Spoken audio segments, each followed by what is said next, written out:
Welcome back to Quick Take Charge. I'm Tim Stenovec. And I'm Jennifer Zabasaja in New York. So now to some news that's really shaking up the international world of soccer today.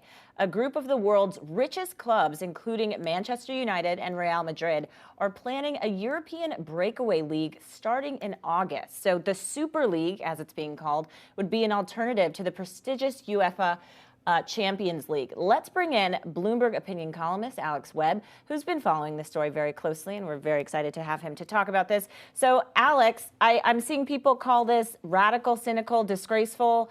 I could keep going. Why are they doing this?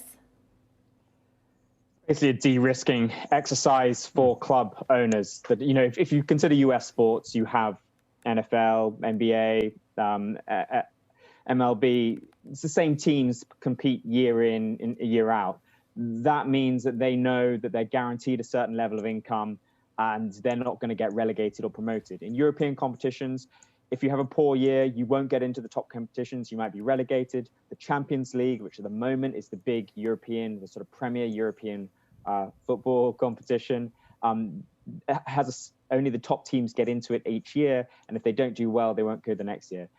A lot of US investors coming into particularly English football, and it looks like they're trying to de-risk their assets and ensure that they have predictable recurring revenue. U.S. investors and a U.S. investment bank, JPMorgan, coming in with a €4 billion or $4.8 billion bet on this. Talk about the opportunity for financially, not just for JPMorgan, but for the owners to make money here. It's really about broadcasting rights. This is a real sort of it's not listening at all to the fans in the UK or in Italy or in Spain, the people who go to these club games week in, week out. This is about international audiences, and therefore it's about broadcast revenues. Fans in Asia, in the US, are more likely to want to watch Manchester United Juventus than they are to want to watch Manchester United Burnley, which is probably the classic game you have, or even Manchester United Saint Etienne, like a smaller French team that might currently participate in the Champions League. So they reckon those games will be able to generate greater broadcasting rights and then, of course, extract greater profits. And there's one other consideration here that, if you are de-risked from relegation and promotion, you don't need to invest as much in the playing squad, so you can extract greater profits as well. And Alex, you mentioned the fans. We did a Twitter poll this morning about this very topic, seeing whether people would watch it. A lot of our viewers said no. The majority of them said no. What's the response been over there to this news? Almost uniformly negative and condemnatory. It's hard to find anyone who's in favor of this. Even the people running these clubs, certainly in the UK, the names that are involved with the competition are not the British executives even. They've kept a very low profile because it's sort of widely despised. Even Boris Johnson has criticized it, perhaps obviously, given as a sort of he's gauging popular opinion, but there's very little support for it. Why? Why is that? Don't people just want to see the best teams play one another? What's sort of unorthodox about this? You're being very American there. I know. Please give it to me, Alex.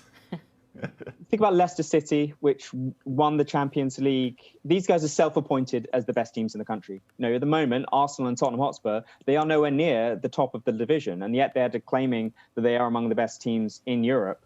At the moment, genuinely, if you or I were to set up a football team tomorrow, in theory, we could be playing in the Premier League in 10 years' time and then in the Champions League the year after that. In practice, it's a lot harder, but we have a league system whereby anybody can make a team and be a success if they've got the wherewithal to do it. And this just completely eliminates that romance from the game. And Alex, if there's international condemnation, if we are hearing from, the Prime Minister and from FIFA, is this actually going to happen? What's the likelihood that we'll actually see this get off the ground?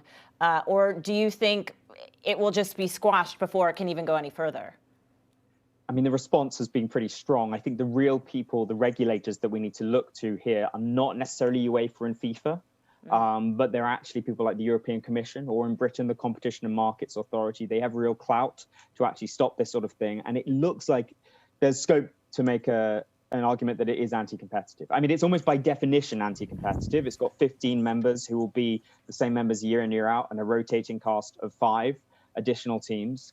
It is designed to reduce competition. It's hard to find a clearer definition of anti-competitive than that. And there is precedent in other industries for where the barriers to entry have been raised by what looks sort of like a cabal. And then the regulators have said, that is not allowed, you've got to stop it, and we're going to fine you. And so that is, I think, the trajectory that maybe we need to be looking to if it's really going to be stopped. Otherwise, it's likely to go ahead for, for a few years at the very least. Bloomberg Opinions, Alex Webb. Alex, always great to see you. Thanks so much for taking the time.